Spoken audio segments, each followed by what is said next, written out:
Gente, boa noite novamente. Agora, oficialmente, né? Sejam todos bem-vindos. É um prazer imenso estar com vocês aqui em mais uma noite dessa semana de acolhimento. Diferentemente das outras noites, essa foi pensada especialmente pelo CACIL. Então, é muito prazeroso, muito gratificante ver vocês aqui, né, e poder proporcionar essa noite a vocês. Hoje a gente vai ter uma oficina de leitura e escrita filosófica. Aqui na mesa estão quem vão fazer as comunicações, né? Que está composta pelo professor Evaniel Braz, professor aqui do nosso departamento, pelo mestrando Rodolfo Vasconcelos e pela mestranda Luana Nascimento. A gente vai dar início com Rodolfo, logo após Luana, e para finalizar o professor Evaniel. Então, aproveite. Fica à vontade, Rodolfo. Obrigado. Boa noite, pessoal. O pessoal que está no fundo, consegue escutar bem? Ok, perfeito. Então, como Giovana falou, essa oficina de hoje foi pensada especialmente para vocês que estão iniciando a filosofia, e como eu falei um pouco também na recepção de vocês, é uma matéria que tem um grau de complexidade muito grande e que exige uma certa maturidade que vocês vão adquirindo ao longo do tempo aqui na graduação. Então, essa oficina vem justamente para facilitar um pouco essa maturidade, porque aqui na nossa grade tem as matérias denominadas como leitura e composição, que são feitas justamente para isso, para que vocês possam aprender a ler de maneira filosófica e escrever também de maneira filosófica, tanto para a parte acadêmica e entender também um pouco mais das leituras e escritas filosóficas que não são tão acadêmicas em si. Então, vamos lá. Pode passar, por favor. Essa parte inicial que eu vou falar vai ser justamente sobre a leitura filosófica, para que vocês entendam o que seria a leitura filosófica e como ela se diferencia da leitura do cotidiano. E ainda botei 2 tópicos especiais aí, que é diferenciar a leitura filosófica prática, que a gente utiliza a filosofia para o nosso dia a dia, para o enriquecimento pessoal, e contrapor isso com a filosofia acadêmica, que é para a gente avançar em alguma tradição, algum tema ou alguma bibliografia relacionada à própria academia, à própria universidade. A gente vai estar dialogando com comentadores, vai estar dialogando com outros pesquisadores da área que está sendo pesquisada para avançar um pouco mais a pesquisa. Então, eu quero fazer essa diferença, porque essas 2 divisões de filosofia são extremamente importantes, só que vocês não podem misturar elas quando estiverem aqui na graduação. Vocês não podem pegar, por exemplo, os conceitos filosóficos que vocês acham interessantes para a vida pessoal de vocês e querer colocar isso num texto acadêmico, porque vocês vão perceber ao longo da graduação que isso é um modo errado de se proceder, pelo menos na pesquisa acadêmica. A pesquisa acadêmica é uma pesquisa séria, uma pesquisa totalmente racional, impessoal, que não tem espaço para emoções. Ao contrário da filosofia prática, que é uma filosofia que vai enriquecer você de alguma forma no seu dia a dia. Então a gente vai falar isso com calma aqui ao longo dos tópicos. Também eu vou falar um pouco sobre o plágio, justamente como um modo de introdução para a parte que Luana vai falar mais precisamente, que vai ser a estruturação acadêmica, principalmente da escrita. Aí ela vai explicar o que seriam as normas da Associação Brasileira de Normas Técnicas, ela vai explicar certinho o que vai ser, como vai ser as citações, como é que tem que formatar os seus escritos.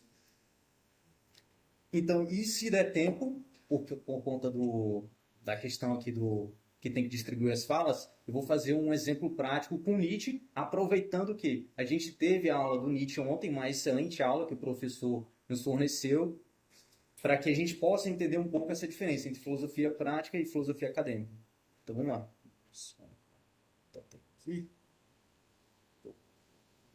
Pode começar, né? Então, leitura do cotidiano. Defino como leitura do cotidiano tudo aquilo que está voltado para o seu divertimento, informações do dia a dia, fofocas, etc. Ou seja, tudo aquilo que está no seu dia a dia. Seja as mídias sociais, seja os aplicativos de jornais, seja revistas, livros que vocês leem para divertimento, por aí vai. O exemplo disso seria romances, redes sociais e aplicativos de jornais. É uma leitura rápida, superficial, de alto teor dopaminérgico e que não exige de nós um tempo considerável para digerir a informação. Ou seja, a leitura do cotidiano, ela não exige da gente aquele esforço intelectual, aquele esforço mental necessário para que a gente possa ter um espírito crítico. E é isso que vai diferenciar a leitura superficial de uma leitura filosófica, de uma leitura mais aprofundada. Porque vocês têm que entender que filosofia é um exercício sério de reflexão. Então isso exige muito tempo. Então é muito comum, e vocês vão perceber ao longo dos anos, que vocês muito provavelmente não vão conseguir ler obras completas. Então vocês vão começar... Agora, não, acredito que vai ser no segundo período que vocês vão começar a ver a República. A República veio já no primeiro ou no segundo? Depende do professor. Então, digamos, a República do Platão, que é uma obra clássica, excelente para introduzir na filosofia, é muito difícil de você ler essa obra por completo, de maneira filosófica, de maneira reflexiva, crítica, que você entenda o conteúdo dessa obra extensa. Porque são 10 livros, e são mais ou menos 300 páginas, né? 300, 400 páginas, que você, lendo de uma maneira superficial, você vai conseguir adquirir alguns conhecimentos, só que você vai precisar de anos, realmente de anos, para que você possa se aprofundar em todo aquele conteúdo abarcado pelo Platão, para que você possa entender toda a reflexão que o Platão está tentando transmitir para a gente. Vamos lá. Uma das consequências negativas desse tipo de leitura é o baixo nível de estímulo para o pensamento crítico. É isso que eu estava falando aqui. Pode passar, mano. Então, romances. Eu botei aqui romances em específico porque seria errado eu dizer que todo romance é ruim. Não, a gente tem romances que são bem superficiais, que é uma leitura rápida que você consegue digerir sem problema nenhum, mas você tem romances bem complexos que auxiliam bastante a gente nesse espírito crítico reflexivo e que também ajuda como um precursor para o espírito filosófico. Então eu botei alguns exemplos aí. Existem romances mais densos, os quais exigem um alto nível de concentração para entendermos o contexto e os elementos morais os quais o autor deseja transmitir ao leitor. Estes são excelentes para preparar o estudante de filosofia ao modo de pensamento crítico necessário para a atividade filosófica. Aí eu botei 3 exemplos, que seria o 1984, de George Orwell, que é bem famoso, acredito que algum de vocês já deve... Uhum. Então, excelente. Crime e Castigo, do Dostoiévski, também acho que você já ouviu falar, e já deve ter lido também. Já leu? E O Alienista, do Machado de Assis, é um pouco menos famoso, se você for pegar o Dom Casmurro, mas também é uma obra de grande valor cultural. Então, vamos lá. Agora para a leitura filosófica prática.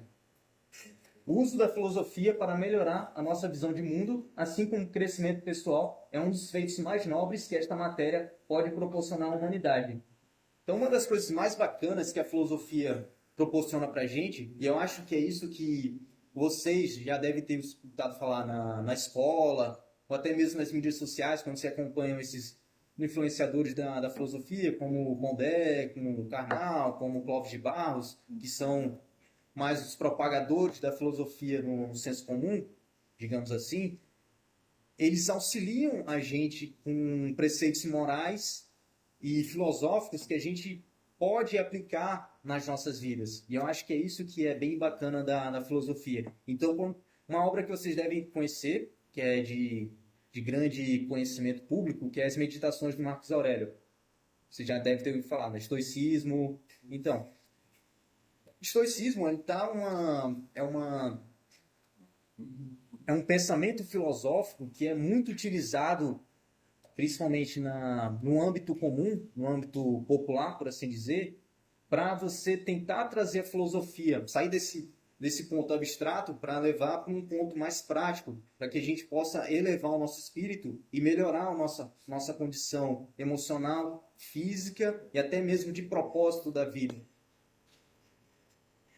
E é isso que eu quero contrapor depois, mais tarde, com a parte acadêmica. Porque uma coisa é a gente pegar os preceitos estoicos do Marcos Aurélio e tentar aplicar isso no dia a dia sem que necessariamente isso vai refletir uma total compreensão que o Marcos Aurélio estava tentando transmitir. Embora ele fosse um imperador e um indivíduo bem prático, um ator, um indivíduo de ação, mas ele também estava atrelado à tradição histórica que foi passada para ele pelos seus professores. Então vamos lá. É sobre cultivar a alma e seu aspecto racional. Um dos motivos do pessoal gostar bastante da filosofia clássica e helenística é a ênfase no aspecto moral, seja do cidadão servindo a sua polis ou melhoramento moral para uma vida melhor. Vocês vão ver também, aqui nas matérias de Clássica 1 e Clássica 2, é que a filosofia clássica, a filosofia dos gregos, é uma filosofia voltada para a cidadania. Se você for pegar ao lado dos sofistas, do Sócrates e até mesmo do Aristóteles, no aspecto ético, por assim dizer. Então, é o cidadão grego que está se desenvolvendo para se tornar o melhor cidadão possível para a sua polis, para servir sua polis de maneira mais efetiva. Ao contrário da filosofia helenística, que você já tem uma decadência da cultura grega e uma ascensão do Império Macedônico, que acaba espalhando a cultura grega mundo afora, e que você tem uma mistura da cultura grega junto com a cultura de outros povos, e que você acaba percebendo que essa filosofia da polis, essa como é que se diz? Não é submissão, mas no sentido de essa transição de você se fortalecer, de você se desenvolver para ser o melhor cidadão possível para a sua polis, você deixa de ter essa visão mais coletiva para ter uma visão mais individual. É aí que vem o estoicismo, o epicurismo, o ceticismo, porque você já tem uma falha do ideal da polis, você precisa retornar para o indivíduo, para que o indivíduo possa viver melhor diante das mudanças que foram acarretadas pela decadência da cultura grega e também da ocorrência da expansão do Império Macedônico e depois da sua posterior queda na morte do Alexandre o Grande. Ou seja, era uma filosofia voltada para a vida prática, para a vida individual, seja para a felicidade própria, seja para desenvolvimento próprio por si mesmo, ou voltado para uma missão para com a sua polis, digamos assim. Evaniel, se quiser, ele pode explanar mais um pouco sobre essa área, porque é mais especialista. Então, se qualquer coisa, se eu estiver falando uma coisa errada, pode ir. Pode passar. Então, a abordagem subjetiva e os conceitos não são tão relevantes quanto a leitura acadêmica. E é isso que eu vou estar dando ênfase para vocês. Uma coisa, como eu falei, é você estar lendo a obra filosófica de maneira pessoal, enriquecimento próprio, e outra coisa, você está lendo de uma maneira acadêmica. Quando você lê de maneira acadêmica, você precisa estar de acordo com toda a bibliografia, todo o contexto em que o autor está comentando na obra, e não é o contexto histórico, é o contexto filosófico. Você tem que saber com quem ele está dialogando, para aí sim você poder entender de fato os conceitos que estão sendo explanados pelo filósofo, pela filósofa. Vamos lá. O importante da leitura filosófica prática é retirar alguma reflexão positiva da obra. Aí eu botei um exemplo. Uma coisa é ler Assim Falou Zaratustra, do Nietzsche, em um âmbito pessoal. Outra coisa é ler de modo acadêmico. A perspectiva muda completamente, pois na primeira abordagem a tradição e o contexto filosóficos não são relevantes, enquanto na segunda sim. É o que eu justamente estava falando aqui. Na leitura pessoal, é uma leitura voltada para si mesmo, para que você tire algum fruto positivo dessa obra. Uma leitura acadêmica não, uma leitura seca, uma leitura precisa, uma leitura que vocês têm que ter um rigor metodológico muito grande. É isso que vocês vão aprender aqui na graduação. Vocês vão aprender os métodos necessários para analisar as obras filosóficas, dependendo do contexto filosófico que o filósofo ou a filósofa está trabalhando. Então, pronto, eu vou terminar com essa parte aqui ainda, tem coisa para falar. E aí depois eu quero iniciar com vocês uma obra que é bem interessante para iniciantes da filosofia, que é Introdução à leitura e escrita filosófica do Frederic Costa, que é um excelente autor para introduzir. Vamos lá. É algo completamente distinto do modo prático. Aqui o foco é o avanço da bibliografia e pesquisas relacionadas a um tema ou a um autor. O proceder é através de alguma metodologia filosófica e do uso da ABNT. A ABNT, como eu falei mais cedo, é a Associação Brasileira de Normas Técnicas. Vocês têm que botar isso na cabeça de vocês, e é que os professores e as professoras vão estar realmente pegando o pé de vocês.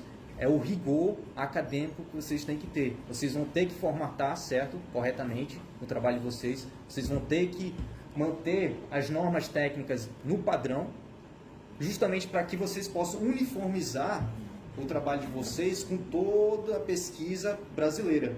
Porque vocês não estão pesquisando para vocês mesmos. Vocês estão pesquisando para avançar a bibliografia brasileira de algum autor, de algum tema. É por isso que você tem essa exigência muito grande desse rigor metodológico, desse rigor estruturalista.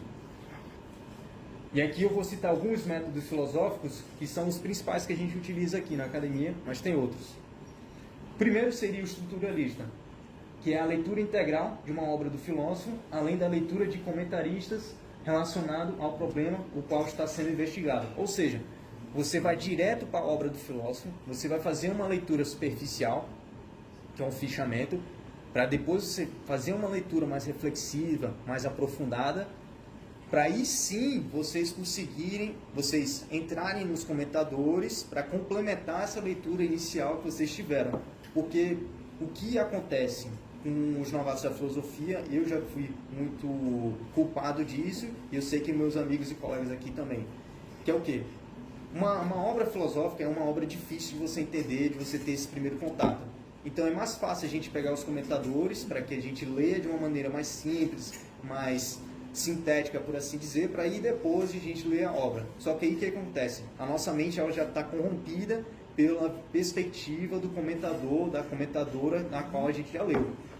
Não estou dizendo que o comentador ou a comentadora está errada. Não, é porque vocês têm que entender a perspectiva do filósofo, da filósofa, para aí sim vocês irem para o comentador. Porque, senão é como eu falei, você vai corromper sua mente, você vai direcionado com a tese do comentador, da comentadora, e aí quando você for ler a obra do filósofo, da filósofa, você já vai com aquela perspectiva, aquela mente mais fechada, e você vai perder alguma ideia, alguma perspectiva que o filósofo, a filósofa desejava trabalhar, ou desejava que vocês entendessem o contexto que ela estava transmitindo. Por isso que nesse método estruturalista é essencial que vocês leiam a obra, para depois vocês lerem os comentadores. A parte histórico-crítica, vocês vão fazer a leitura da obra do filósofo, só que aí você vai ter análise crítica dos fatores históricos que envolvem o filósofo e a filósofa também. Ou seja, vocês vão ler a obra, só que vocês também vão relacionar todos os fatores históricos relacionados à época do filósofo, da filósofa, para que vocês tentem resolver algum problema que a solução ela não necessariamente está na obra do pensador, da pensadora, mas pode estar também no contexto em que eles viveram. Então, por isso que vocês vão ter que fazer uma análise mais dos fatores históricos. Só que vocês têm que tomar muito cuidado, porque trazer os fatos históricos para a filosofia tem que ser algo bem consciente, porque senão acaba se tornando, como a gente fala coloquialmente, um enchimento de linguiça. E também, no sentido dos comentadores, vocês podem corromper a perspectiva de vocês, porque vocês estão alinhando esses fatores históricos dentro da análise, da pesquisa de vocês. Então, se vocês vão analisar com auxílio de fatos históricos, vocês têm que estar bem conscientes disso. Então, digamos, um filósofo que eu estou estudando agora no mestrado, que é o Francis Bacon, e eu estou estudando justamente a parte da história, estou tentando investigar se a história do Francis Bacon tem alguma finalidade para os fatos históricos.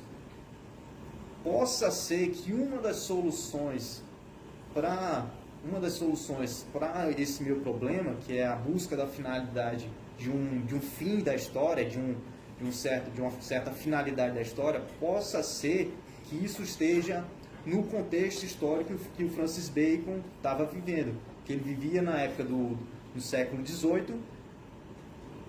Era um século em que o Império Inglês estava sendo consolidado.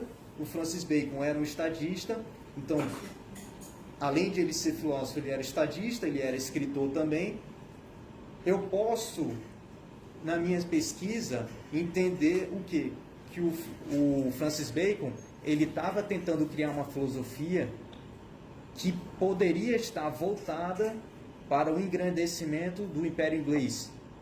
Talvez possa ser uma solução, talvez. E aí, nessa pesquisa, eu posso tentar, com uma via de entender esse meu problema, posso tentar conciliar esses fatores históricos. Mas não necessariamente isso vai ser uma obrigação. O importante é o quê? É eu ir lá na obra do Francis Bacon, entender o que ele está comentando, para aí sim eu decidir. Beleza, ok, será que eu realmente preciso desses fatos históricos para tentar entender esse problema, porque eu não estou achando na obra em si? Ou eu tenho que me ater à obra e tentar maximizar toda a minha perspectiva ao que ele de fato escreveu? Porque senão, pode acontecer também, que é bem comum na filosofia, é a gente colocar palavras e pensamentos na cabeça do filósofo, na cabeça da filósofa, que não necessariamente é um pensamento que condiz com o que eles realmente queriam falar, que condiz realmente com o pensamento deles. E aí a gente acaba gerando esse erro grotesco, por assim dizer. Então,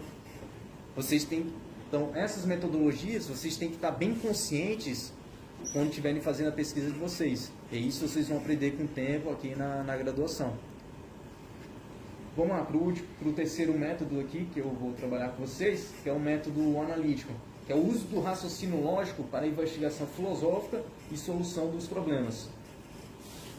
Então, o uso do raciocínio lógico, como vocês vão perceber agora na matéria de Lógica 1, é uma ótima maneira de vocês tentarem clarificar os problemas filosóficos com um rigor lógico, uma estrutura lógica. Ou seja, ao invés de eu estar analisando a história, ao invés de eu estar analisando a linguagem do filósofo e da filósofa, eu vou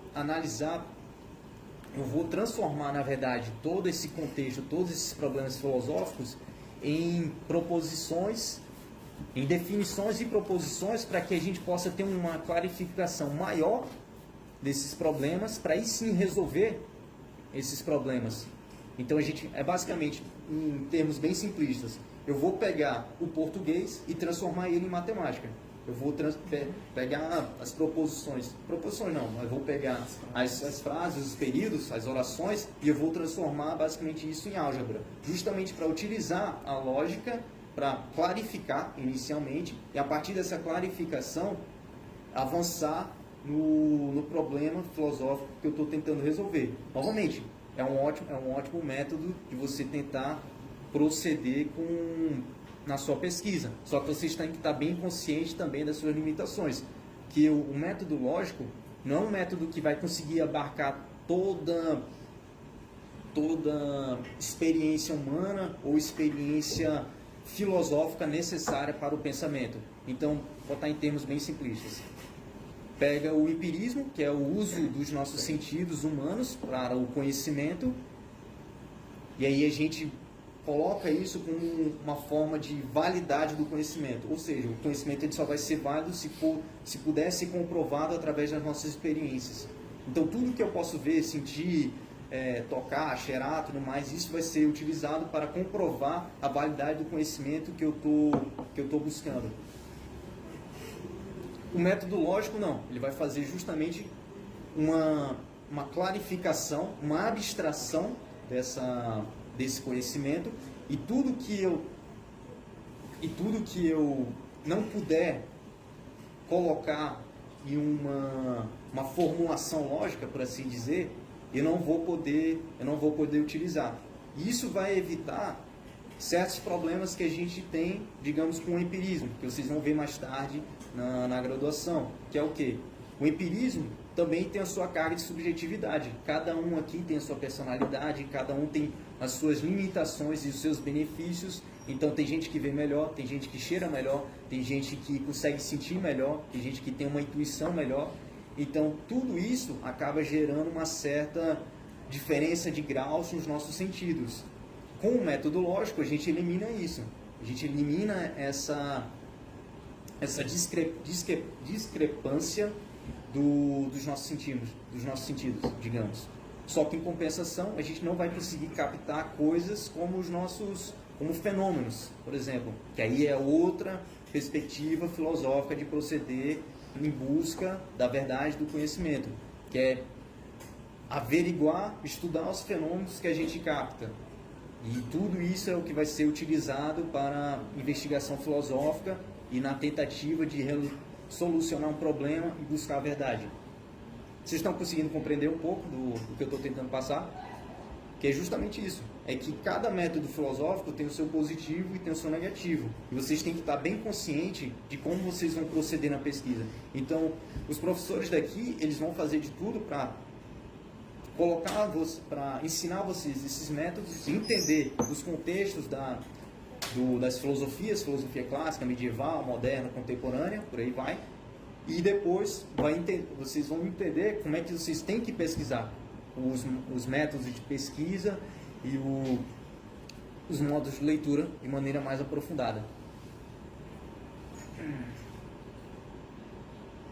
Então vamos lá.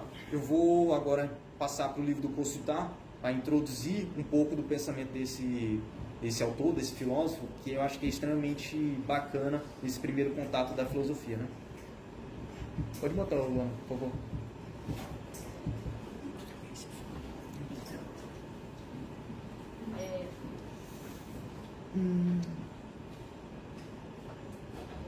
Tá aberto já.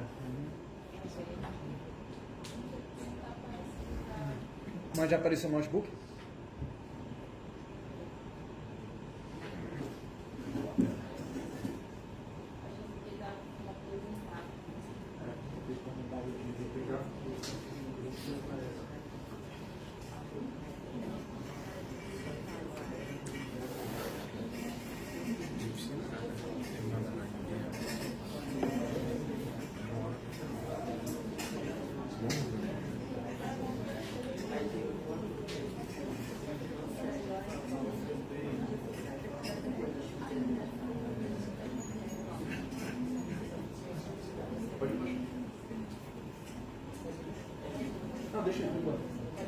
Bom, pessoal, esse aqui é um ótimo livro para introdução.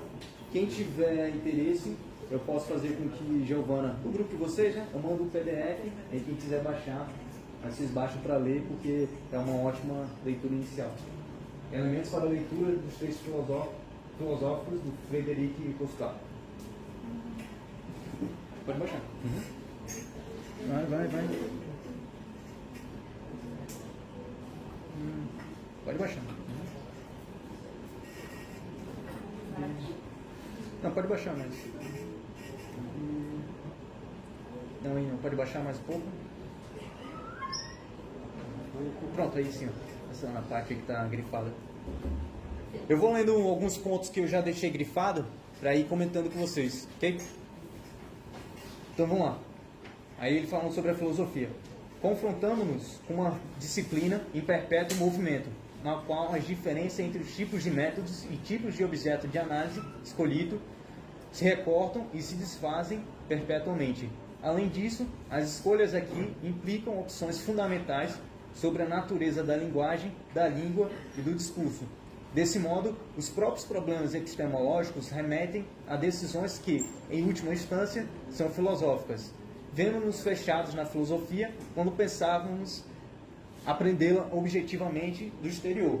Então, o que o Consultar está comentando aí é que a filosofia é um organismo vivo, que está em constante evolução. Então, não é porque o Platão já morreu há vários anos que a filosofia dele já está consolidada. Não. Toda pesquisa que a gente realiza sobre o Platão avança um pouco mais essa roda da filosofia. Então, é por isso que é importante para vocês estarem em constante contato e estudo dos filósofos que vocês desejam pesquisar. Por exemplo, Por quê? Não adianta vocês estudarem um filósofo como Platão hoje, que vocês estão, digamos, de uma pesquisa, parar essa pesquisa por uns 4, 5 anos, voltar essa pesquisa e achar que vocês vão estar no mesmo ponto de partida no qual vocês finalizaram. Não, pelo contrário. O conteúdo filosófico sobre esse filósofo acabou avançando. Não é porque a gente parou que necessariamente a filosofia parou. Mais que isso, toda vez que a gente lê uma obra, a gente vai ter novas ideias. Então, uma coisa é o Rodolfo do primeiro período, que leu a obra da República, leu o primeiro livro, teve certas ideias, e hoje é o Rodolfo de hoje, que está lendo a República, vai ter novas ideias, novas perspectivas, nas quais não estavam muito claras para mim, seja por conta da minha maturidade na filosofia, seja por conta da minha maturidade em vida também. Então, por isso que a filosofia é esse organismo vivo, está em constante movimento, está em constante evolução, e que para que a gente possa melhorar nessa matéria, por assim dizer, a gente tem que estar em constante desenvolvimento também. Por isso que uma das coisas que eu gosto bastante do Aristóteles, que eu acredito que vocês vão ter contato com a Ética Nicômaco, na matéria de filosofia clássica, é que o Aristóteles acaba afirmando que para você se tornar um filósofo, se tornar um guardião, um rei filósofo de fato, você precisa de maturidade. Então, um rei filósofo, ele não é um rei de 20 anos, de 30 anos. Na verdade, o auge dele vai ser o quê? De 50, 60 anos. Você tem que ter essa maturidade na vida, você tem que ter essa maturidade na filosofia para que vocês possam ter uma certa perspectiva consolidada sobre essa matéria. Pode passar, não, por favor.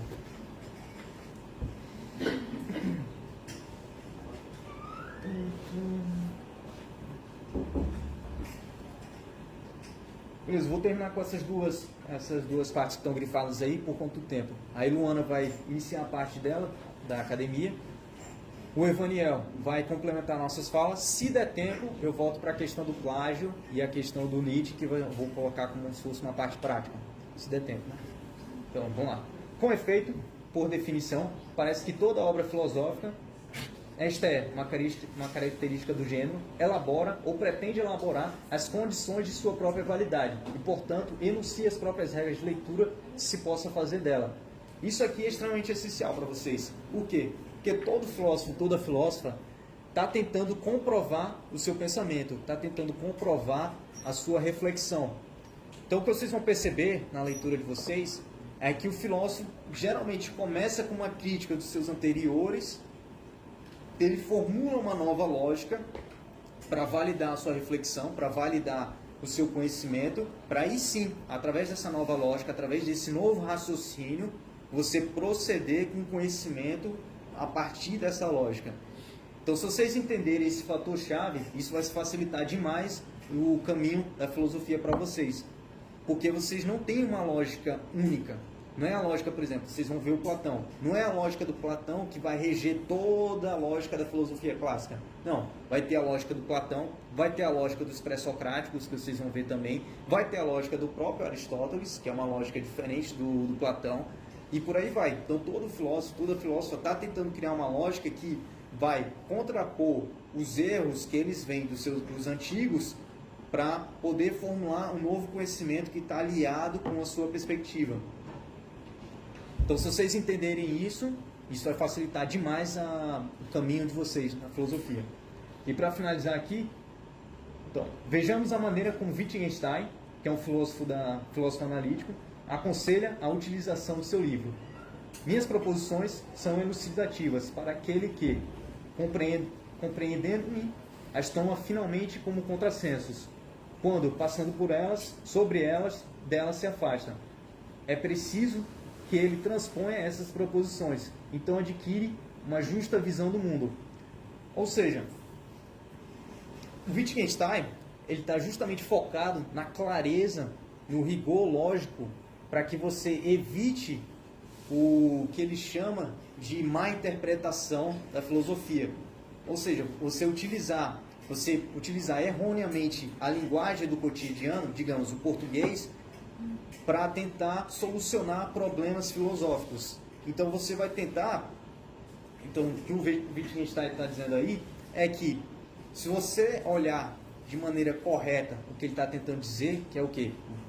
No sentido de clarificação da filosofia, clarificação dos conceitos, aí sim você vai conseguir compreender a filosofia no modo de ver dele, que é justamente sobre clarificar esses erros linguísticos. Tanto que ele vai afirmar que não existe problemas filosóficos, o que existe são problemas linguísticos, que quando se clarifica esses problemas, vocês não têm mais problemas filosóficos, vocês têm problemas lógicos, problemas de proceder nesse rigor lógico matemático, por assim dizer.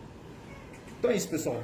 Queria ter falado mais, mas Luana aqui vai trazer uma parte importante que vai ser justamente a parte da estrutura da leitura acadêmica, da leitura escrita acadêmica. Ela vai focar bastante na BNT e em outras coisas. Ok?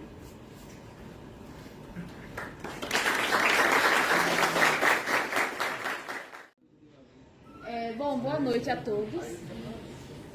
Vou dar continuidade ao que o Rodolfo está falando, só que numa parte mais prática agora propriamente, que eu acho que é uma parte importante que vocês vão usar muito durante toda a graduação. Então, são mais dicas, na verdade, até porque o tempo é curto, né? 30 minutos, não dá para mim aprofundar nada, nem explicar assim, muita coisa. Então, quando Giovana pediu para mim falar um pouco sobre essa oficina e escrita filosófica, como eu já tinha algo já montado, eu só selecionei algumas coisas importantes que eu vou passando aqui e aí depois vocês podem pesquisar. É só para vocês já terem uma noção quando forem começar o curso propriamente, porque são coisas, como o Rodolfo já falou e o professor Daniel vai falar também, são coisas que vocês vão levar, vão precisar durante toda a graduação. Pode passar. Aí, de início, eu quis trazer essas 3 obras, que eu acho que são fundamentais, principalmente essas 2 aqui, que se vocês lerem, podem ter certeza que tá tudo detalhadinho, bonitinho. Eu acho que vale a pena vocês tirarem um tempo. Eu sei que vocês vão ser enchidos de texto para ler e vocês vão ficar sem tempo, mas enfim, eu acho que vale a pena. E quando vocês forem fazer trabalhos, vocês vão ver que vocês vão precisar muito saber sobre metodologia filosófica. Então, esses 2 textos, principalmente, Metodologia do Trabalho Científico, do Antônio Severino, e Metodologia Filosófica, do Dominique, que são fundamentais. Aquele é como elaborar projetos de pesquisa, aí é mais específico para quem tem que fazer mestrado, doutorado. Mas esses 2 aqui servem muito bem para a graduação.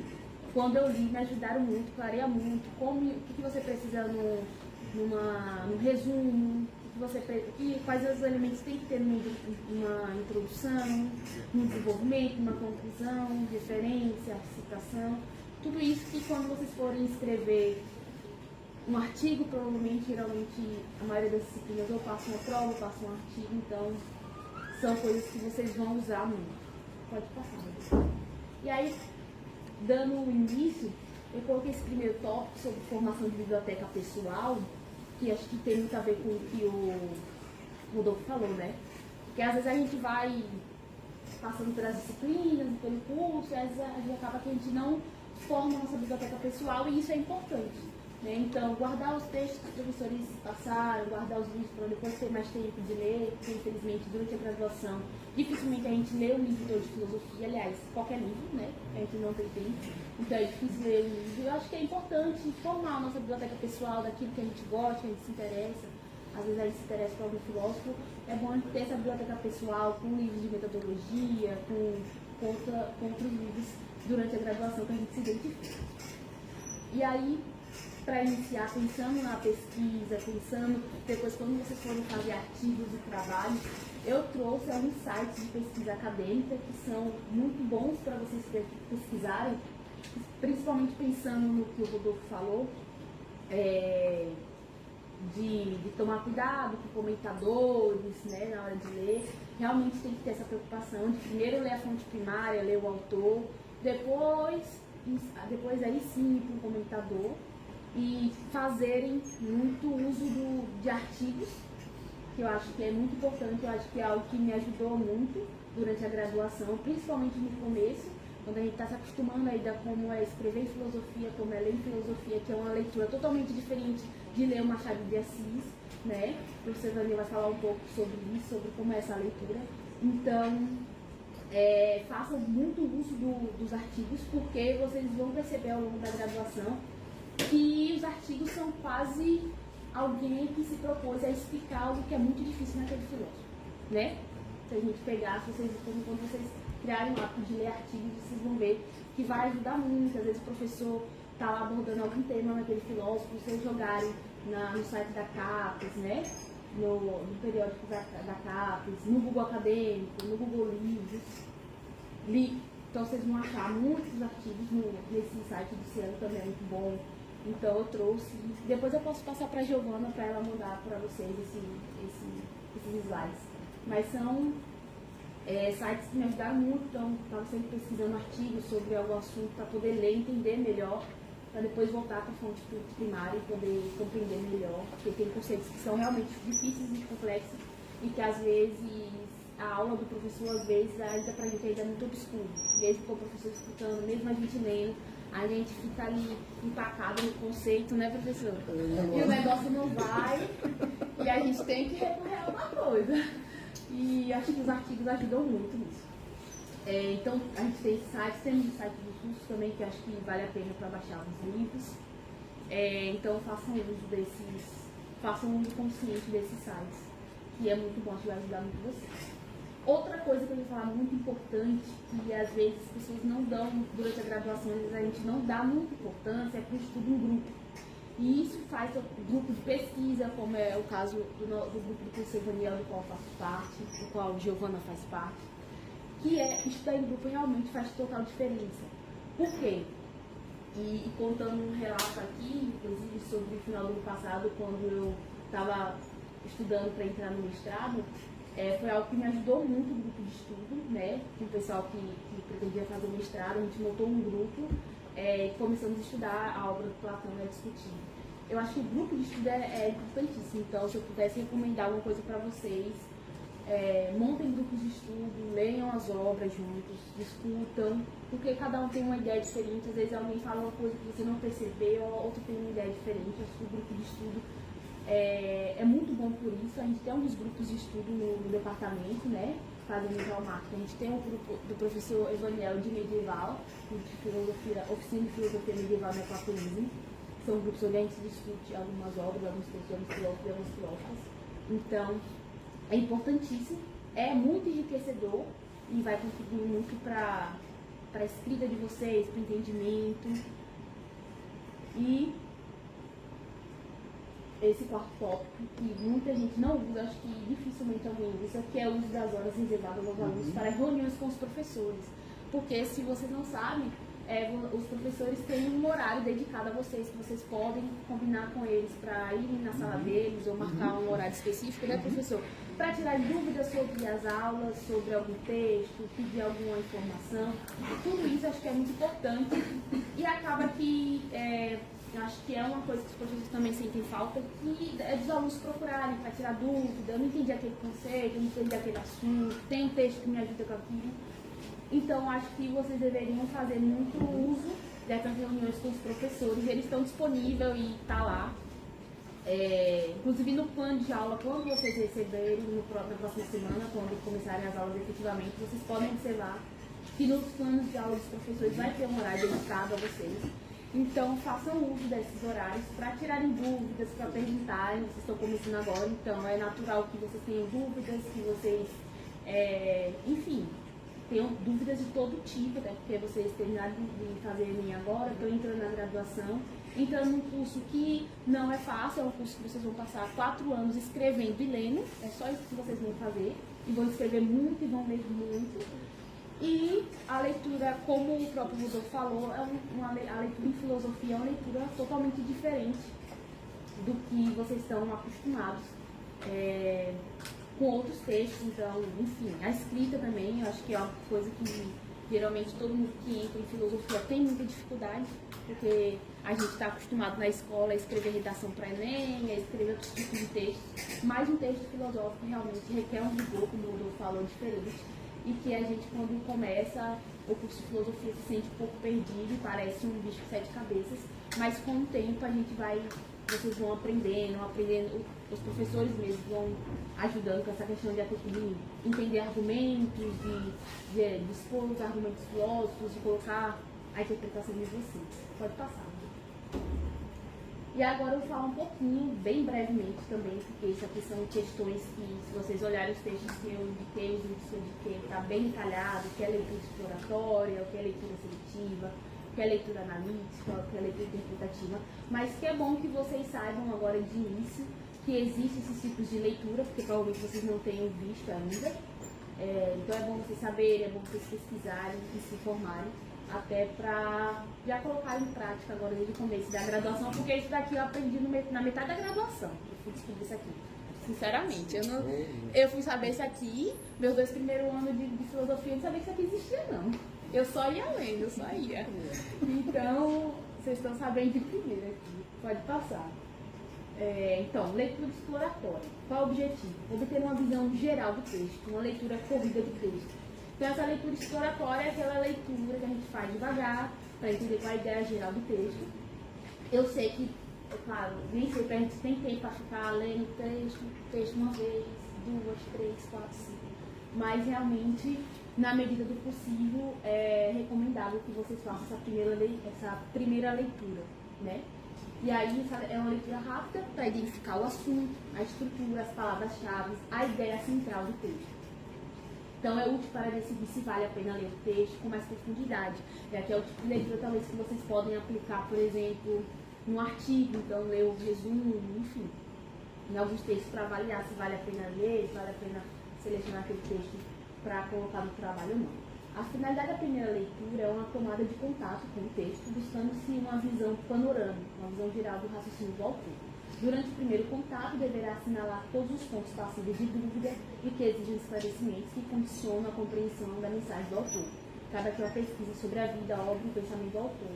Eu acho que, assim, para quem está começando na filosofia, assim, por exemplo, não teve nenhum contato de filosofia no ensino médio, acho que vale a pena, talvez, por exemplo, se você está dando Platão, pesquisar um pouco o que foi Platão, a obra dele, né, a vida dele, um pouco do pensamento dele. Isso pode passar, só para ter uma ideia geral. Aí depois vem uma segunda leitura, que é a leitura seletiva, que tem o objetivo de localizar informações específicas dentro de um texto, que é uma leitura que você já vai fazer, porque você vai fazer tendo em vista que você já fez uma primeira leitura, já sabe do que está o texto, e agora você vai fazer essa segunda leitura seletiva procurando informações, né? E aí o leitor busca dados ou trechos pontuais sem ler tudo. E aí eu acho não, eu indicaria que nessa segunda leitura seletiva vocês já pegassem quais são os termos centrais que vocês acham importantes do texto que vocês estão lendo. Seria aqui importante já fazer retirada de citações que vocês podem usar durante o texto, enfim. Aplicações, leitura de editais, manuais, artigos científicos, enfim, pode passar. Aqui é que o negócio começa a ficar difícil, né? Essas 2 primeiras leituras são leituras mais tranquilas, mas aqui o grau começa a subir. A leitura analítica tem como objetivo compreender profundamente o conteúdo, de forma mais aprofundada, não aquela forma só superficial. A estrutura e os argumentos, que eu acho que é a parte mais difícil, que é identificar o que é o argumento do filósofo e onde não é. Então, é uma leitura crítica, detalhada, com atenção a conceitos, relações lógicas e organização textual. Então, realmente, essa leitura analítica é mais voltada para estudos acadêmicos, preparação para debates, provas e redações. Enfim, pode passar. E aí, a leitura interpretativa, que aí realmente é a leitura mais importante, que tem como objetivo atribuir significados ao texto, indo além do que está explicitamente escrito. Então, envolve inferências, relações com o contexto, intenção do autor, sentidos implícitos, e aí é a parte que realmente você tem que fazer o esforço de entender o que o filósofo está querendo dizer, né? A partir de depois de você já ter feito uma primeira leitura, saber do que ele está falando no texto, saber ter selecionado quais são as citações que você pretende usar, o que você identificou de conceito importante até o momento de fazer aquela leitura mais profunda do autor. Então, ela serve como análise literária, textos filosóficos, interpretação de metáforas, síntese de texto. Pode passar. Aí a gente vai para essa questão difícil também, que é a questão do vocabulário. Por quê? Porque a gente tem diversos filósofos ao longo da história da filosofia, e é claro que cada filósofo tem o seu vocabulário. Então, às vezes a gente vai ver conceitos que tem um filósofo, não tem outro, e às vezes conceitos que são semelhantes, mas tem alguma coisa que se diferencia de um filósofo para outro. Então, trata-se de fazer um levantamento dos conceitos e dos termos que sejam fundamentais para a compreensão do texto ou que sejam desconhecidos do leitor. Eu acho que vale muito a pena, na leitura do texto de filosofia, na hora de entender, passa uma palavra lá que vocês não sabem o que é, que vocês veem que é uma palavra que se repete, que o filósofo está dando alguma importância para ela, é bom parar, procurar saber o que aquela palavra significa. Além disso, é importante considerar que uma mesma palavra pode ter significados diferentes dependendo do filósofo ou do período histórico que foi usado. Cabe então ao estudante o desafio de identificar na obra do filósofo os conceitos e argumentos e distinguir o que cada conceito significa em cada autor. Então essa parte é bem difícil e vai ajudar muito vocês. Pode passar. Aí eu trouxe um exemplo. Por exemplo, a palavra forma pode ser encontrada tanto em Aristóteles quanto em Tomás de Aquino, mas com sentidos que, embora relacionados, têm distinções importantes. Em Aristóteles, forma é aquilo que atualiza a matéria e define a essência do ente natural. Já em Tomás de Aquino, que retoma Aristóteles à luz da teologia cristã, forma também é entendida como princípio de atualidade, mas integrada a uma concepção metafísica mais ampla, em que a forma substancial do ser humano, por exemplo, é identificada com a alma racional, criada por Deus. Assim, o conceito ganha um horizonte teológico que não está presente em Aristóteles. Então, isso é uma questão que vocês vão ver muito, e é muito importante conseguir, acho que é a parte difícil de filosofia, né? Conseguir identificar no que um filósofo distingue de outro, porque como o Rodolfo falou, é algo muito importante realmente, que a filosofia é feita a partir de crítica dos seus predecessores, né? Então todos os filósofos, quando fazem sua filosofia, sempre acabam fazendo referência aos filósofos anteriores e sempre acrescentam algo e é preciso identificar onde que ele está criticando, o que ele acrescenta de novo. E essa diferença aqui no Tomás, principalmente Tomás, que se vale muito da filosofia de Aristóteles, é muito difícil você perceber realmente, né, no que o Tomás se diferencia do Aristóteles. Pode passar. Aí passando agora a questão mais prática realmente, a questão de formatação, que às vezes parece uma coisa boba, mas se vocês colocarem errado, os professores vão puxar o pé de vocês, viu? Parece bobo, mas tem professor que vai tirar conta de vocês por causa de uma... Não é, exatamente. Não é tão bobo assim, viu? Então a ABNT, que é a Associação Brasileira de Normas Técnicas, é o órgão responsável pela padronização técnica do Brasil, né, dos trabalhos acadêmicos. No contexto acadêmico, ela estabelece normas para a apresentação de trabalhos científicos e acadêmicos, como TCC, dissertação, tese, artigos, resenha, entre outros. Então, isso aqui, tudo que vocês forem escrever dentro do curso tem que estar nesse padrão. Então, fonte, TNR ou Arial, tamanho 12, espaçamento 101,5 entre linhas, isso aqui vocês acham na internet muito facilmente, né? É só vir trazer, só para ilustrar, margem, 3:2, parágrafo com recuo. Então, são detalhes que às vezes os professores cobram muito, porque o pessoal realmente manda às vezes o texto de qualquer jeito e não é bagunçado assim. Título em caixa alta, negrito, como está ali em introdução, texto justificado, são detalhes que são importantes. Principalmente depois para quem for fazer PIBIC, enfim. Em qualquer âmbito da graduação é cobrado isso aí, pode passar. Aí vamos para as citações, que eu acho que é uma parte bem difícil, o pessoal tem bastante dificuldade sobre citação. Depois é algo importante que depois, se der tempo, o Rodolfo vai falar sobre a questão de plágio. Mas esse babado eu vou deixar para o Rodolfo falar depois.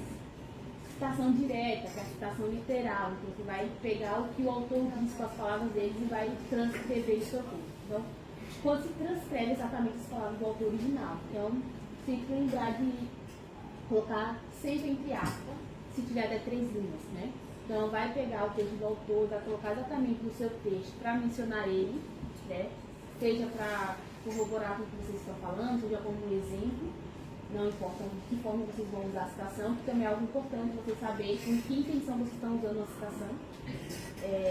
Então, é sempre bom lembrar que sempre citou, usar aspas. Se tiver mais de 3 linhas, deve ser destacado no parágrafo próprio.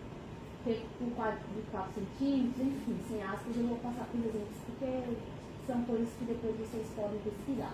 Então, tem que ser nesse formato aqui.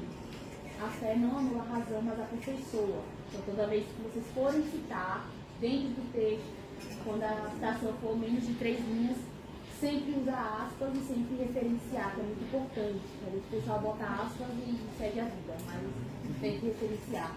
O sobrenome do autor em caixa alta, o ano da obra e a página. Pode passar. Aí, exemplo de citação direta longa, lá em cima. Então, quando passou de 3 linhas a citação, vai colocar recuado 4 centímetros. Espaçamento de 1, e é isso. E referências sempre. Nesse caso, não vai aspas, como vocês podem ver, né? Não usa aspas. Citação indireta, que é uma citação também bem difícil, que todo mundo geralmente tem dificuldade, porque é uma paráfrase do que o autor está falando, né? Então, quando se reproduz a ideia do autor, só que com suas palavras, sem copiar literalmente. Então, não usa aspas, deve ter referência ao autor e ao ano, e recomenda-se indicar a página, embora não seja obrigatório, conforme é bem feito. Então, isso aqui é uma paráfrase, então eu estou dizendo o que o Tomás de Aquino disse lá no texto que eu li, só que com as minhas palavras. Então, não é uma citação direta, é uma citação indireta. Então, eu vou dizer, segundo Tomás de Aquino, aí eu coloco o ano, a fé e a razão não são opostas, mas complementares, sendo a fé responsável por conduzir a razão a verdades que ela sozinha não alcançaria. Pode passar. Aí eu trouxe aqui bem brevemente a diferença entre resumo, síntese e resenha, porque eu acho que também é algo que muita gente tem dificuldade e é bom ter bem claro o que são cada uma dessas coisas. O resumo é uma apresentação breve, objetiva e fiel das ideias principais de um texto, sem incluir opiniões pessoais ou interpretações. Seu foco está em destacar apenas as informações essenciais do conteúdo original. Exemplo. Rita e Camilo tem... isso aqui é do conto do Machado de Assis. Rita e Camilo, por exemplo, têm casos secretos. Inseguros procuram uma cartomante. É o conto da cartomante, que os tranquiliza. É que eu já fiz isso aqui. Confiantes continuam o romance, mas são surpreendidos por Vilela, marido de Rita, que descobre tudo e mata os dois. Então, o conto da cartomante. Alguém já leu? O Machado de Assis? É muito bom. Isso aqui é um resumo, é um conto, acho que de umas 14 páginas, uma coisa assim. Então esse conto é maravilhoso, ele é adorei. Então isso aqui é um resumo do conto, então só resumir o que está lá no conto. Pelo resumo você sabe como é que é o conto. Pode passar, pode passar. Aí a gente vem para a síntese, que por sua vez também apresenta as ideias centrais do texto, mas com uma diferença importante. Ela é escrita com base na interpretação e compreensão de quem a produz. Ou seja, o autor da síntese reescreve o conteúdo com suas próprias palavras, podendo inclusive combinar informações de diversas fontes. É uma forma mais autoral e flexível de lidar com o conhecimento, muito útil na produção de trabalhos como artigos, TCC, dissertações que exigem articulação crítica entre diferentes ideias. Aí eu trouxe outro exemplo. No conto Machado de Assis, ironiza a confiança humana ao mesmo conto anterior, viu? Só que agora em síntese. No conto Machado de Assis, ironiza a confiança humana em instituições. Rita e Camilo vivem em um adultério e, diante da insegurança, buscam respostas com uma cartomante. Mesmo racionais se deixam levar por previsões que confirmam seus desejos, o que os leva a um desfecho trágico. A história revela como a ilusão pode escurecer o julgamento e guiar decisões fatais. Então, você vê que aqui já tem uma reflexão sobre o ponto. Então, é diferente do resumo, que apenas eu exponho o que está ali acontecendo. Pode passar. Já a resenha vai além do resumo. Ela não só apresenta o conteúdo de uma obra, mas também o analisa criticamente, oferecendo uma avaliação pessoal sobre a linguagem, a escritura, a relevância e o impacto daquilo que foi dito. Pode ser descritiva, apenas informativa ou crítica, quando traz julgamentos e interpretações. Aí o mesmo exemplo lá do conto do Machado de Assis. A cartomante é um conto que critica a ilusão e a credulidade humana. Com fina ironia, Machado mostra como até pessoas racionais podem se entregar a superstições para fugir da insegurança e da culpa. O final trágico expõe a fragilidade das certezas construídas sobre falsas promessas. É uma narrativa breve, mas profunda, que combina crítica social com análise psicológica. Então, pode ver que nessa resenha já tem um caráter mais de interpretação, enfim. Pode passar. Participação em eventos. Aí eu trouxe isso porque eu acho que é importante mencionar. Tem, às vezes acontece de os alunos às vezes não darem muita importância aos eventos que o próprio departamento proporciona, e eu acho que é muito importante durante a graduação de vocês, não só pensando no currículo de vocês, que, enfim, vocês vão ver que para colar em grau vocês têm que ter uma quantidade de eventos participados, que vocês vão comprovar com certificado, isso, com certificado.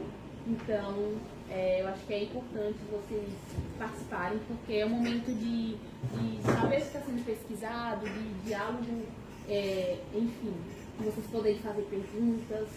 Então, é um momento importante para vocês aprenderem, porque vocês vão ter a oportunidade de ter contato com pessoas que estão pesquisando coisas diversas, que talvez, provavelmente, quase 100% das vezes, vocês não vão ter contato na graduação, vocês não vão ouvir falar na graduação, porque a graduação também são 4 anos, não abarca tudo que a filosofia tem. Então, geralmente a gente traz pesquisas que não são produzidas, os professores não estão abordando precisamente nas aulas, nas disciplinas, então acho que é um momento importante. Então, a participação em eventos acadêmicos é de grande importância para o estudante de filosofia por diversos motivos. Ampliação do conhecimento, ao assistir às palestras, mesas redondas e apresentações, o estudante entra em contato com debates contemporâneos, interpretações variadas de filósofos e temas que muitas vezes vão além do conteúdo curricular. Formação crítica e argumentativa, o ambiente desses eventos estimula o pensamento crítico e o confronto de ideias, habilidades centrais na formação filosófica. Até é importante, talvez, para vocês, enfim, ouvirem alguém falando sobre alguma coisa, se interessarem e procurarem, que às vezes acontece muito de alguém assistir uma palestra de alguém e, enfim, gostar e procurar saber e acabar se interessando, fazendo pesquisa, indo para o mestrado. Eita, já? Construção de redes acadêmicas, aprimoramento de escrita e da fala, enfim, valorização do currículo. Pode passar. Eita, que tem que passar rápido. Currículo Lattes. Já foi falado, amiga, de currículo Lattes? Então, é o falado, viu? Currículo Lattes, importante. Todo mundo que entra na UF tem que ter um currículo Lattes, né? Você vai sair, você vai tentar concurso público para ser professor, então é necessário que vocês façam o currículo Lattes, se vocês não fizerem, façam. Eu vou dizer para vocês, a maior dica, assim, que eu deveria cobrar uns R$10 para falar isso aqui. Aí eu vou dar de graça a informação. Atualizem o Lattes de vocês toda vez que vocês assistirem um evento. E se vocês forem atualizar depois, vocês vão sofrer, né? Porque é uma luta aquele currículo Lattes. Enfim, o que é? O currículo Lattes é uma plataforma que reúne informações sobre a formação, produção acadêmica, experiência profissional e outras atividades de estudantes, professores, pesquisadores profissionais ligados à ciência e tecnologia no Brasil. Inclusive, se vocês tiverem interesse de olhar o currículo dos professores de vocês, é só vocês botarem o nome lá no currículo Lattes, tem uma aba que eu vou mostrar ali já. E vocês podem ver tudo que os professores de vocês estudaram aqui do departamento, eu já olhei já. Temos que tem 30 páginas de currículo Lattes, aí vocês podem dar uma olhada. Para que serve? Registrar a formação acadêmica e profissional do indivíduo, facilitar processos de seleção para a bolsa de estudo. Inclusive, eu acho que aqui, para a filosofia não, mas para outros cursos aqui da UFES, eles usam o currículo Lattes para selecionar para a bolsa de estudo, de estágio, PIBIC, PIBID. Então é importante que vocês realmente atualizem ele bonitinho, porque é onde vocês vão registrar tudo que vocês estão fazendo. Qual a sua importância? É exigido em praticamente todos os processos acadêmicos científicos do Brasil, desde a graduação até a pós. Inclusive para concurso público. Viu? Se você quiser ser professor, tem que ter o currículo Lattes atualizado, bem feito. Pode passar. Aqui a página, para vocês saberem, está aqui o site, lattes.cnpq.br. Aqui não está muito bom, né? Mas está escrito buscar alguma coisa. Já falei? É buscar currículo. Então aqui vocês podem buscar o currículo, se tiverem interesse de olhar o currículo dos professores. O currículo do professor Ivaniel tem umas 30 páginas. Qual embaixo? a atualizar e aqui é cadastrar. Então, eu recomendo, se vocês ainda não fizeram o currículo de vocês lá, que façam e atualizem. Porque dá trabalho para vocês aprenderem a mexer isso daí, vai tempo, viu? Pode passar. Aí eu trouxe só para vocês terem uma ideia de como é o currículo Lattes pronto, né? Então vocês vão cadastrar lá e vai aparecer, vai estar vazio praticamente, mas enfim, vocês podem colocar nome, enfim. Pode passar. Aqui é só para mostrar como é que vai ficar a formação acadêmica, vocês vão colocar lá que estão cursando filosofia, vai aparecer, quando vocês se apresentarem alguma coisa, para vocês aprenderem, vai estar a apresentação de trabalho, é só colocar, pode passar. Acho que é só isso. Pronto, acho que é só isso. Oh meu Deus, quem dera, mentira, isso aí são apresentações em eventos, então tudo que vocês fizerem, assistir, me apresentar alguma coisa, vocês podem colocar lá, que depois vai ser importante futuramente para vocês. E é isso, gente. Obrigada.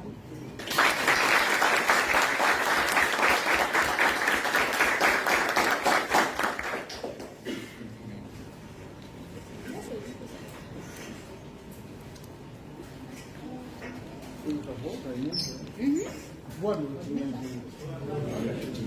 Sobre essa última parte que a Luana falou, vocês não se preocupem, porque quando chegar o momento de vocês, quem está iniciando, fazer um currículo Lattes, vocês certamente terão a ajuda dos veteranos ou do professor ou da professora que acompanhará a pessoa, que acompanhará o estudante, tá certo? Então, não se preocupem, porque tem os estudantes que ajudam e tem os professores também. Vocês não vão chegar lá assim, como se fosse entrando numa selva assim escura. Não, tá certo? Então fiquem tranquilos. Minha gente, como eu não estava com vocês na segunda-feira, que foi a apresentação do departamento, então eu queria aproveitar 2 ou 3 minutos para me apresentar para os ingressantes. Eu sou o professor Daniel, eu estou no departamento há mais ou menos uns 5 anos. Eu trabalho com filosofia antiga e com filosofia medieval. Faço uma interface com as duas áreas e trabalho com algumas questões do pensamento contemporâneo. Eu não trabalho filosofia contemporânea, mas eu trabalho algumas questões do pensamento contemporâneo. Especialmente eu trabalho com aspectos da filosofia da literatura feita na contemporaneidade. Pontualmente, eu trabalho com alguns aspectos da filosofia da literatura no Machado de Assis e na Maria Firmina dos Reis. Assim, ou seja, eu não sou especialista em filosofia contemporânea, mas eu trabalho alguns aspectos da filosofia da literatura nesses 2 autores negros. Mas a minha especialização é filosofia antiga e medieval. E eu não serei professor de vocês esse semestre só em medieval 1 e depois em medieval 2. Tá bom? Gosto muito, muito, muito de filosofia antiga e de filosofia medieval. Gosto muito mesmo. Muito. Muito. Tá certo? E aí, a primeira coisa que eu queria dizer para vocês é que eu espero que vocês gostem da filosofia. Espero que vocês se apaixonem pela filosofia. Eu, assim, de minha parte, eu não faria um outro curso. Já tenho algumas décadas aí na filosofia e eu não faria um outro curso. Eu faria tudo de novo. Mas, claro, eu não estou dizendo que você tem que seguir o exemplo, mas, enfim, eu faria tudo de novo, porque realmente a filosofia é muito legal, é incrível, é apaixonante. Então, assim, veja, o que Rodolfo falou, o que Luana falou, não é para desmotivar. Tá bom? Não é. Filosofia é massa. Filosofia é muito legal. Muito legal. de fato, quando você mergulha na filosofia, você realmente se apaixona. Muito legal mesmo a filosofia. Então eu queria aproveitar, antes de entrar propriamente no tema, que eu queria abordar com vocês, rapidamente, até esqueci de cronometrar. Deixa eu ligar o cronômetro. Onde está? Está aqui do lado. Está aí? Oh, obrigado, porque eu não posso passar não. Obrigado. Antes de entrar então no tema, eu queria dar boas-vindas para vocês e desejar que vocês gostem do curso, que vocês realmente... Espero que vocês não tenham sido forçadas e forçados ao curso. Espero que seja uma escolha. Uma escolha realmente, sim, que seja algo que você quis fazer. Eu espero que vocês gostem. E tem algo muito interessante do nosso curso, que é bastante peculiar. Eu conheço algumas universidades do nosso país, enfim. E é bastante peculiar das nossas universidades públicas. Que de fato, assim, 99%, 95%, 90% talvez por cento, para não ser tão... da pesquisa filosófica no Brasil, feita pela universidade pública. 90% é feita pela universidade pública. Então eu queria que vocês tivessem isso em mente, que vocês não estão ingressando em qualquer curso, em qualquer departamento. Todas as nossas professoras e os nossos professores têm formação completa. Tem graduação, mestrado, doutorado, e todos têm pós-doutorado, ou quase todos, mas pós-doutorado não é título, enfim. Tem graduação completa, tem mestrado completo, tem doutorado completo. Quase todos os nossos colegas, nossos professores e professoras, são pesquisadores, são líderes de grupo de pesquisa, publicam, orientam no PPGF, que é uma outra coisa interessante que a gente tem. Interessante não, substancial. Nós temos aqui um programa de pós-graduação em filosofia, talvez na segunda, não sei, algum desses dias aí, talvez vocês escutaram isso aí, não sei se vocês escutaram, enfim, que a gente tem um programa de pós-graduação. Nós temos mestrado e doutorado, temos 2 mestrandos aqui. Ou seja, nós temos um curso que, verdade, vocês entraram aqui para fazer uma licenciatura em filosofia, é diferente, vocês estão fazendo uma licenciatura. Mas para aqueles que desejarem, pode seguir carreira, pode fazer mestrado, pode fazer doutorado. Por quê? Porque aqui na UFES a gente tem o mestrado e o doutorado. A Luana, por exemplo, minha querida orientanda de mestrado. Conheci a Luana na graduação, no 2º semestre, e ela fez pesquisa desde lá e agora ela está no mestrado. E a gente pretende que ela vá para o doutorado também. Isso é peculiar, é importante que vocês estão começando agora, que vocês tenham isso em mente. Vocês não estão em qualquer curso, em qualquer instituição. A gente tem que valorizar o que a gente tem. Tá certo? São vários grupos de pesquisa que nós temos. Vocês depois procurem os grupos, os professores, as professoras, as temáticas. E com o tempo, aquilo que você se encantar, aquilo que fizer o seu coração acelerar, aí você vai.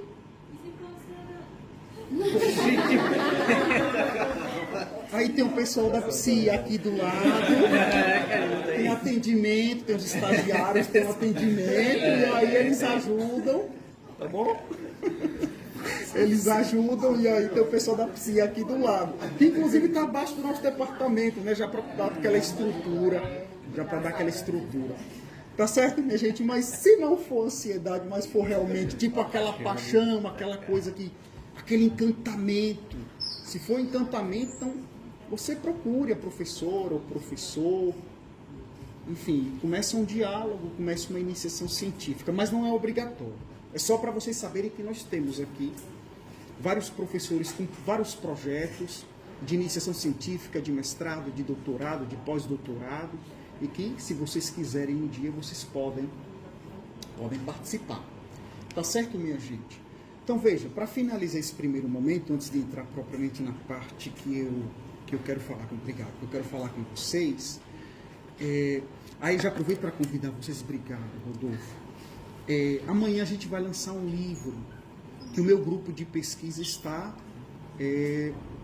organizando. O professor Cícero e eu, nós coordenamos um grupo de pesquisa aqui no departamento e no PPGF. A nossa querida Luana é uma das autoras de um dos capítulos do livro, e amanhã a gente vai lançar, e alguns exemplares serão distribuídos gratuitamente. Eu não sei como é que a gente vai fazer, mas enfim, alguns exemplares serão distribuídos, tá certo? Então nós temos alguns mestrandos, alguns doutorandos e alguns professores que escreveram, e nós iremos lançar amanhã como parte das atividades de um dos grupos. Não é o único, do nosso grupo. Tem outros grupos que também lançam seus livros nos seus devidos tempos, tá certo? Pronto, essa primeira parte era só para falar um pouquinho assim, rapidinho com vocês. Eu vou falar 10 minutinhos com vocês, que é uma coisa assim que é importante, que vocês estão iniciando. De certo modo, eu vou retomar um pouco alguns aspectos do que Luana e Rodolfo falaram. Veja, primeira coisa que vocês precisam se perguntar: o que é ler um texto em filosofia? O que é a leitura filosófica? Então, a primeira pergunta é essa. São duas perguntas que vocês precisam fazer. A primeira, o que é ler um texto filosófico? E a segunda, como escrever um texto filosófico. Tá certo? A primeira necessariamente precede a segunda. Necessariamente, primeiro, você precisa aprender a ler um texto filosófico para depois você aprender a escrever um texto filosófico. E aí fiquem tranquilas, tranquilos e tranquiles, que é com o tempo. A maturidade da escrita, a maturidade da leitura requer tempo. Veja, em filosofia não há Einstein, em filosofia não há Newton, em filosofia não há Galileu.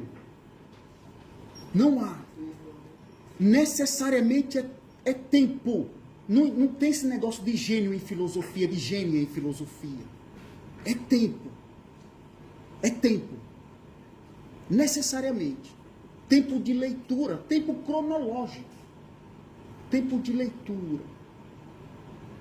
Tá certo? Não tem um Einstein que inventa alguma coisa assim, vamos assim dizer, do nada. Na filosofia não tem isso. Não tem isso em filosofia. Necessariamente o tempo é determinante. Eu estou falando do tempo do seu percurso, do percurso das pessoas. Do percurso de cada pessoa na filosofia. Então, a maturidade da leitura e a maturidade da escrita necessariamente é com o tempo. Você vai ver no 5º semestre que você vai falar: caramba, eu escrevi aquilo no 1º semestre. Eu dei aquela resposta daquela prova, não acredito. Não acredito.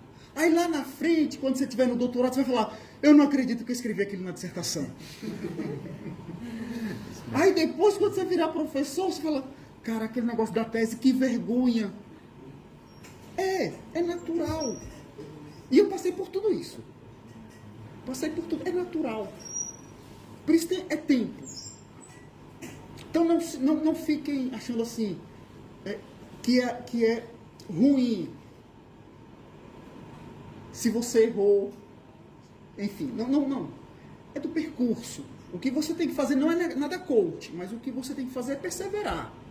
Aí vem um quesito importantíssimo para a leitura e para a escrita. Veja, não estou sendo coach com vocês, não. Que é a disciplina.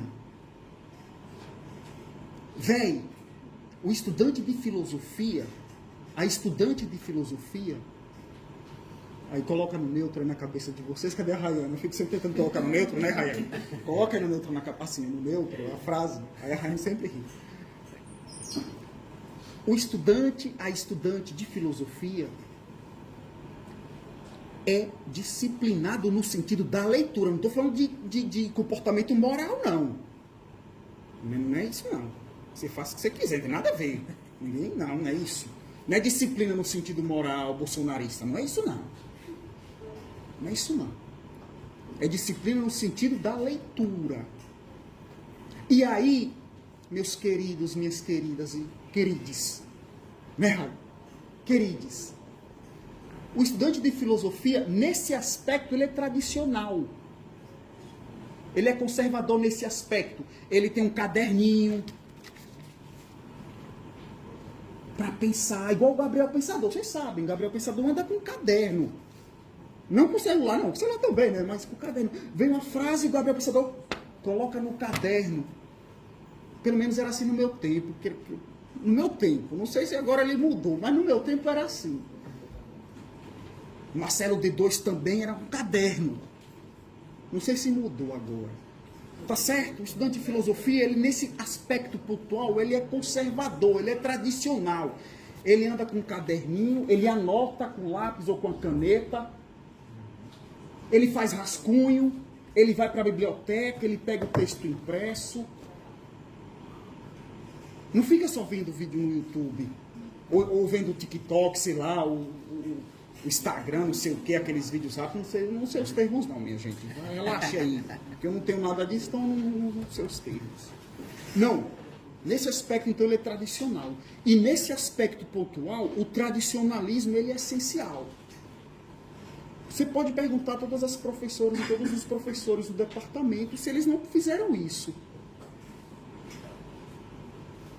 Caderno debaixo do braço, anotando, pensando, rascunhando, tá certo?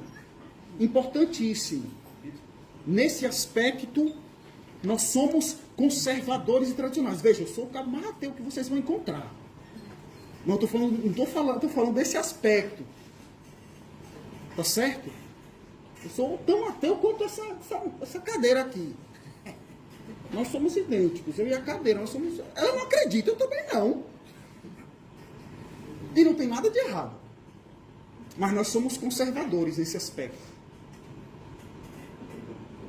De pegar as obras, de ler, de reler, de anotar,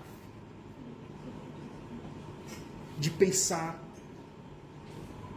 Tá bom? Isso é importante.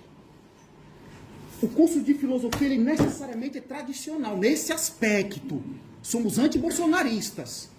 Mas nesse aspecto, nós somos tradicionais. Lemos os textos, grifamos, pensamos, e às vezes ficamos 20 anos no mesmo texto. É esse texto que eu trouxe para vocês. Não vou revelar tanto assim, mas tem mais ou menos uns 20 anos que eu leio esse texto e eu queria compartilhar com vocês. Tomara que dê a quantidade de distribuir. Para finalizar, eu queria ler com vocês esse textinho. Não é um textinho no sentido de um fragmento. Só para dar um exemplo para vocês de como é que a gente lê texto em filosofia. E relembrando,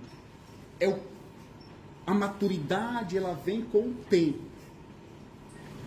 É absolutamente razoável que você leia esse texto pela primeira vez e não entenda nada. É razoável. Totalmente razoável.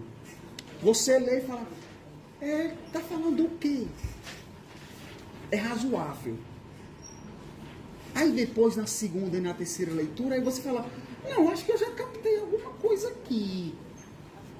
Já tem algum sentido. E 20 anos depois, você volta, é uma obra de estética. O texto se torna uma obra de arte, é uma experiência estética. Não vou mentir para vocês, eu leio isso aqui para mim hoje, uma obra de... É estético isso aqui. Esse texto aí é o livro 2 da Física de Aristóteles, capítulo 1. É uma obra do Aristóteles, eu não sei se vocês vão ver, enfim, não é o caso. Mas o Aristóteles é um filósofo antigo, um dos mais importantes. E o Aristóteles escreveu uma vasta obra, e dentre as obras do Aristóteles, ele escreveu a Física. Esse texto aí, o capítulo 1, só parte, não tem todo o capítulo 1 aí, só uma parte dele. é um dos textos mais importantes da história da filosofia. Não, eu sei que parece... Eita, professor exagerado. Eita, professor exagerado. Não, é um dos textos mais importantes, de fato, da história da filosofia. É o que nós denominamos como a definição clássica de natureza de Aristóteles. Ao mesmo tempo, e aqui é uma das características da natureza da filosofia, ao mesmo tempo que o Aristóteles é completamente original, ele não é original, excluindo os predecessores. A base da originalidade aqui desse texto de Aristóteles, ele não vai citar ninguém aqui, mas a base aqui é toda a tradição pré-socrática, toda a tradição grega, incluindo o seu mestre Platão. Então veja, é uma característica, eu sei, não é uma aula de filosofia antiga, mas só para vocês sentirem esse texto, é uma característica dos gregos. Toda filósofa grega, todo filósofo grego se sente parte de uma ancestralidade no âmbito da inteligência, no âmbito do intelecto. Não existe essa noção moderna de que eu invento, como, por exemplo, Descartes, etc. Não estou falando mal, estou falando fazendo uma diferença, não. O grego retoma a tradição. Toda pensadora grega e todo pensador grego retoma a tradição. Então ele não está citando aqui, mas aqui tem a galera toda. A galera toda da filosofia grega está com Aristóteles aqui. Ele cita em outros momentos. Porque aqui é a definição clássica de um dos termos mais importantes da filosofia grega, que é physis, natureza. E tem outros dois termos, na verdade, o vocabulário todo da filosofia grega, assim, o central está aqui, no capítulo 1 do livro 2 da Física. A começar pelo início, que não está aqui em grego, mas ele começa assim, periton untum.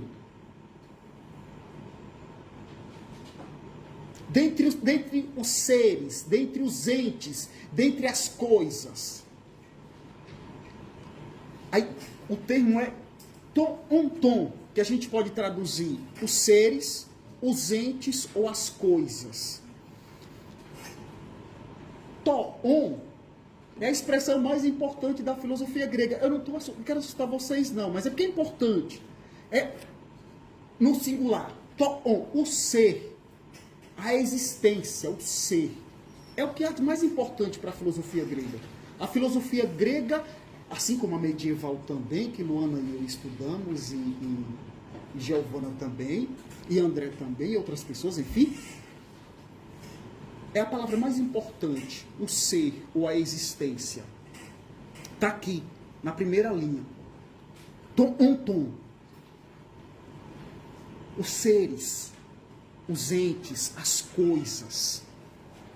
Então está aqui. Veja, para resumir, o que é que a gente faz quando a gente vai ler um texto filosófico? A gente procura os conceitos centrais e as principais teses afirmadas naquele texto. Por isso que a leitura filosófica, como bem colocou o Rodolfo e a Luana, a leitura filosófica ela pode ser genérica, quando você está conhecendo, mas quando você de fato aborda, ela precisa ser restrita. Aí você recorta aquilo que você quer trabalhar.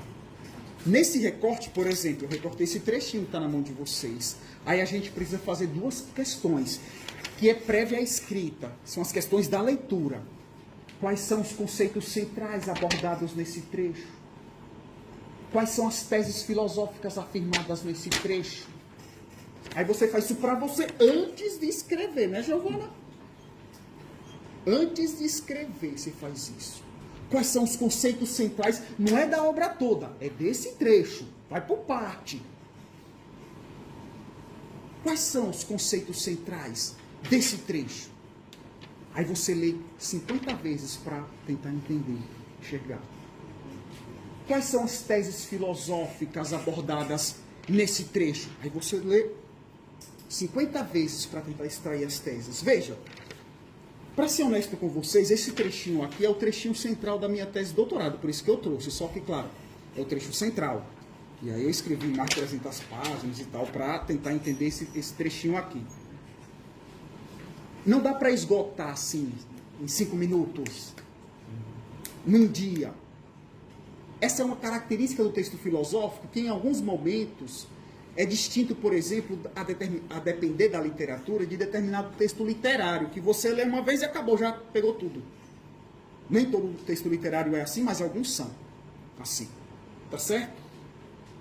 Então você pergunta, quais são os conceitos centrais aqui?